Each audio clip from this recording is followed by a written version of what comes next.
Hello everyone. I failed an exam. I am a complete failure. I made a mistake. I am an idiot.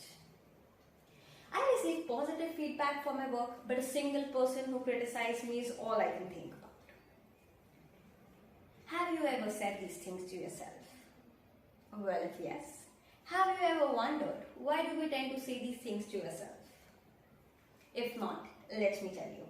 So today, I want to talk to you about the power of our internal dialogue and the impact it has on our daily life. If you talk to yourself like you're a failure, like you're worthless, you're essentially harassing yourself all day long. If you talk to yourself like that, everything you do becomes an uphill battle.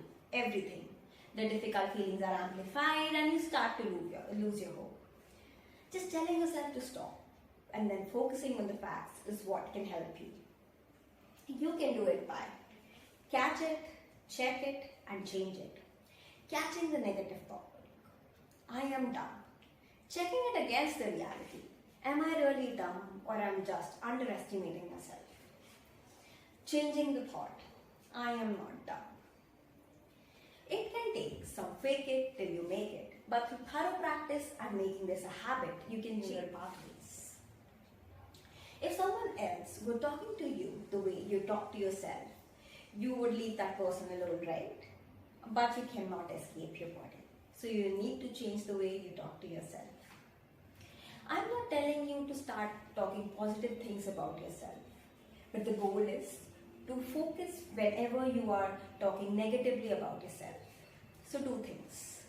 First, interrupt. Telling yourself to stop whenever you are thinking negatively about yourself or you're talking or saying bad things about yourself, you need to tell yourself to stop. Okay, we are done now, works for me. Whenever I am having a negative self-talk, I tell myself to stop. And if it does not help, then I add a physical motion like moving around, a sudden physical activity, which helps me stop the negative talk that I was having. It not only helps me to stop the negative talk, but also to escape the stressful imaginary conversation, the spiral that goes inside my head. So this way you can also help yourself. The second way is when you have reduced the occurrence of these negative self-talk, you need to figure out why does this happen in the first place. A lot of minds, anxiety and insecurity. The way I do it is by I ask myself various questions. For example, if I tell myself that I cannot do it, I should stop doing it, I won't be able to succeed. The question that I ask myself is, why am I thinking this way? What situation in hand makes these emotions come up? I try to answer these questions and then it helps me to reduce the occurrence of such thoughts. Just because now I know that I was just thinking negatively, that was not the reality. So this way you can also stop the negative thoughts that were going around in your head. So I recently heard that humans are not necessarily rational, but they are rationalizing the world around them. So if you are required to make a decision, especially a difficult one, your brain would be looking for all the rational reasons not to do so. But once you've made the decision, your brain would be looking for all the rational choices so as to not feel that it made a mistake. Your brain wants control. It wants to know exactly what your next moment would look like. It wants to know what is going to happen the next day, the next week, next month. It wants to avoid uncertainty at all costs. It's an evolutionary defense mechanism to avoid certainty, but that is not possible for us to foretell what's exactly going to happen. So we should accept the way the things are. On a similar note, try accepting the things on the face value. Not everything has to mean something. If you're having a bad day, it does not necessarily mark the beginning of the things getting worse. It's just a bad day. Accept it, acknowledge it and move on. Don't try add any additional value onto it. Also, don't deny it. Denying it makes it even worse.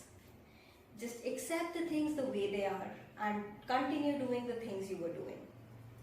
It's impossible to foretell what exactly is going to happen.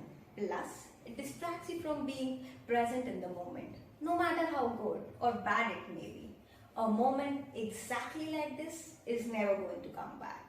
So what's the point? You're not supposed to talk to yourself like, oh wow, I'm actually super cool, I'm not a loser at all. That's not how it works. Many people misunderstand the very purpose and end goal of it. The goal for you is to have less negative talk so as to reduce the impact that it has on a daily life. If you tell yourself that you're a failure, stop. Take a breath, check that thought against the reality. Your brain is looking for the evidences around to confirm the statement that you just told. So, if the story in your head is like, my life sucks and everything around is really bad, your brain would look for all the clues around to create a narrative around the statement that you told, just to confirm what you were telling was right. So you must have seen when people start to talk to themselves like, I know it can get better than this, I know I can do this, it starts to. Because now your brain is looking for all the answers around to reinforce the statement. So that's why it's said, when you change the way you look at things, the things that you look at changes. So be intentional about the thoughts and the reality you're creating. Thank you.